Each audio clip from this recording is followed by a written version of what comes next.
Hello and welcome to Theology 101. We are now in the section, we've begun now in the new year. The section or the topic is humanity. We did part 1 before Christmas. Part 2 today is on what happens when we are created out of love and for love. This is our essence. But then how love in our lives and our ways of relating and engaging each other and our world becomes undermined by fear. And so today in part 2, we focus in more directly in terms of how fear can lead us in what traditionally has been called the fall. The fall. Some of you will have heard this term, some of you may not. The fall, the question is, what have we fallen into as human beings according to the Christian framework, the biblical framework? And the answer to that, we have fallen into, the traditional word is sin. So what exactly is sin? A lot of negative feelings and experiences around that word, how it's been used and misused to put people down, to make people feel guilty and ashamed and inferior, and our whole self-esteem, our sense of worth often has been undermined, and the guilt around that is with this word sin. But let's zero in more specifically to understand what sin is. So our traditional understanding of sin is, as a definition, missing the mark. So the question is, what mark are we missing? The mark is love, predictably, given what we have talked about in part 1. Love is the goal. Love is the mark. Love is our essence. So how do we miss the mark? So there are two ways of thinking about this, right? We can miss the mark by not reaching it, by sort of falling or failing to reach the height of what love requires in our lives. But we also sometimes, and as human beings, have become, and given our world, think about it, social media and so many other ways, we aim for the wrong mark. So we can miss the mark by or go for the wrong mark. We can miss the mark when we are caught in bitterness or anger or indifference, or we are absorbed in our self-pity, our sadness, our despair. Or we can aim for things like money or power or status or being liked by the right people, and we can get caught up in things like jealousy or envy, resentment, hate, and all of this undermines the mark of love, reaching love, love being fulfilled, love being the reality and power and moving force in our lives. So that's what sin is missing the mark that is love. So let's think about a few other things that come with the word sin. One question is there a root sin behind all sins? This has been a question in Christian theology for thousands of years. Is there a root sin? And sometimes certain candidates have been put forth. One candidate for a root sin is pride or ego. Pride, arrogance. I am better, smarter, superior, more worthy than you, and this leads to all kinds of mistreatment of you. Pride or ego. But, feminist criticism, for example, has criticized this understanding of core sin as being too male defined. Because female sin often traditionally, or for anyone who has felt unworthy or put down because of the pride or ego of those who rule, those who assert their power, whether by force or by intimidation or by, a certain claim of authority, and they put you down. And women have often been put down, and they have been taught to be servile, subservient. And so this understanding of sin as pride is not really relevant to women. Perhaps for women or those who have been put down, those who have been enslaved, the sin, so to speak, would be more one of allowing others, of sort of becoming victimized in some way, of lacking self-esteem and worth. And so the idea of reaching the mark of love is to rise up in a sense of self-love and your worth, and that you deserve better, and not being empowered or getting the support to not allow one to be so used and abused. So again, pride or ego may be something that those in authority and power really need to be checked on, and to understand how this undermines love in their lives. But for others, it may be a very different way. So pride certainly has been a candidate, but has inadequacies to it. Another core sin is one that's called concupiscence. Concupiscence is a very ancient word. It's a Latin word, and it's often been associated with, sadly, sexuality, the sex drive, and how sex, misdirected sexual gratification can lead to all kinds of harm of others, self-harm too. But, we can think of concupiscence with any kind of driving desire that can be destructive. It can be addiction. It can be obsession. It can be anything that drives us. It could be the drive, the passion for money, that we're willing to step over anyone to get more of it, or to get there. We're willing to harm others, even harm ourselves at times in terms of driving ourselves. It could be money, power, status, all those things. Concupiscence is about this inner drive, this lust for things, and it's not just sexual. In fact, many other things can often be a lot more powerful drivers for us. So concupiscence has often been seen as one of those core sins.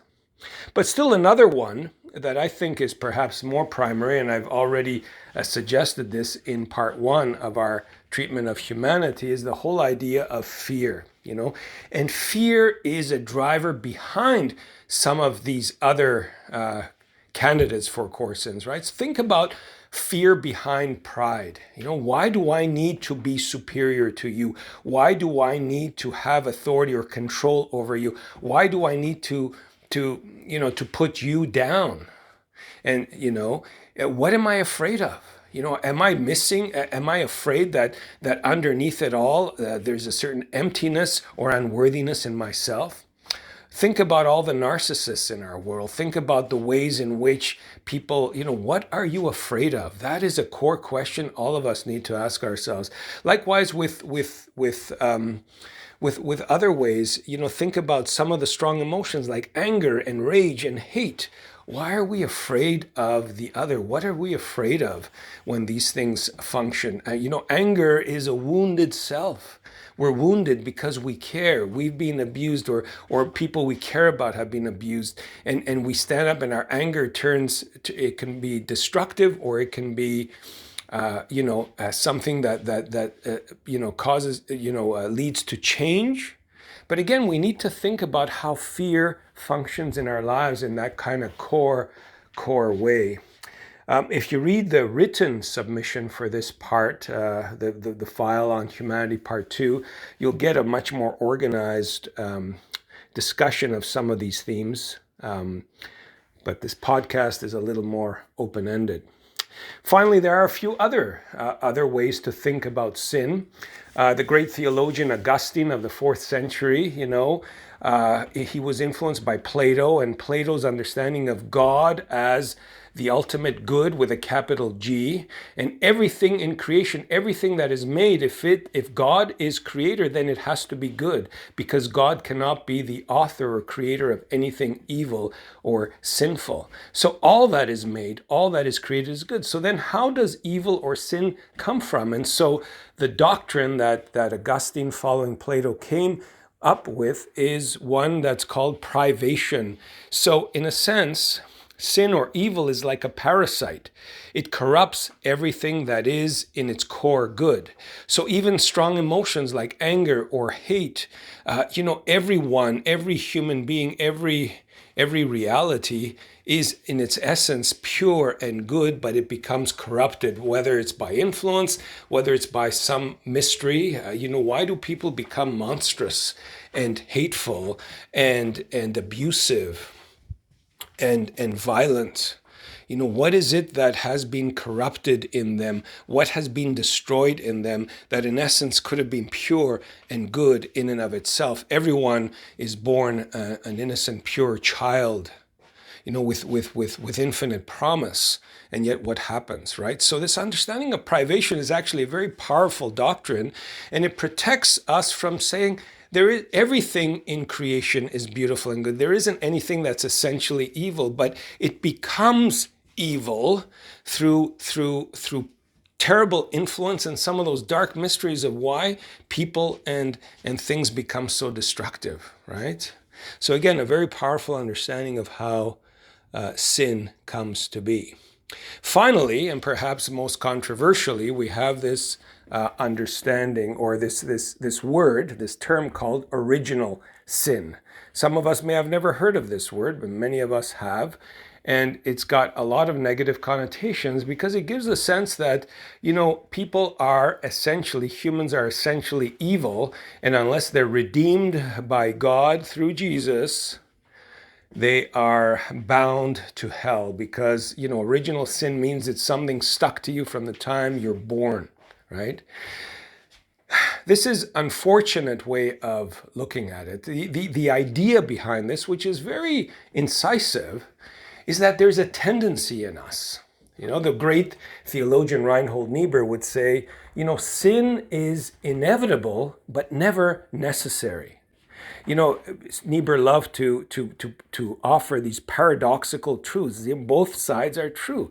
That there is no human being alive who has not fallen into sin. None of us loves perfectly. In fact, many of us, all of us, have at times been our worst selves rather than our best selves. And our worst selves means that we have committed sin. We have missed the mark. We have fallen short of the mark. And often we have caused hurt and harm, great hurt and harm, whether that was our intention or not, whether we have a lot of regret about it or not, whatever our journey has been toward any healing or forgiveness and reconciliation. We'll talk about some of that in part 3, but the key is that we often miss the mark. And this is a reality for all of us. There's a tendency in us because we're vulnerable human beings, and sometimes there's no good explanation for it. Why are certain days, certain times of life, sometimes there's a cause and effect, other times, even with all the wonderful rearing support we have, the love in our lives, and yet still some days, sometimes we turn in certain directions with certain people, certain situations. We are triggered in certain ways. It's part of who we are. That is our tendency, original sin. I know that, traditionally there's this idea of Adam and Eve and that there's some history, and because they fell, it's sort of a stain that's passed on. This is a mythical way of understanding it. The truth behind it is the sense that there's a tendency in us we all have to struggle with as human beings as part of what the reality is. Truth. It's truth. We may not like it, but it's true. And facing truth is the only way to become better, right? However, at the very same time, we are all responsible. The idea that, I can't help it. The devil made me do it. We're all sinful, so I'm going to make mistakes. And yes, I may have hurt you, but what can I do? Yes, we are always responsible. There's no way to improve or get better without claiming responsibility. We have freedom of choice, even when sometimes there's this tendency, this drive, this way we are pulled down into this vortex of misbehavior and so on. So our lives as Christians, and again, we'll talk about this in part 3, is always about a struggle at some level, a struggle of becoming better by confronting, being truthful about the way sin is still alive and active. And yet, as people of faith, as followers of Jesus, as those who live in and through the Spirit, we are always on a journey of overcoming and working through and becoming more, humble and grateful and growing in love in faith and hope, the power of love, because we are choosing, we are being inspired and empowered to grow. So this is the reality, the fall, sin, and at the same time, the beauty in life, in the midst of struggle, is that there are victories. There are people who will love us despite our flaws, that will give us room to grow, to repent, to seek out forgiveness, and to enjoy again and again being refreshed by the beauty of love, which is always stronger and greater than the power of sin. This is our faith and our hope. Thank you.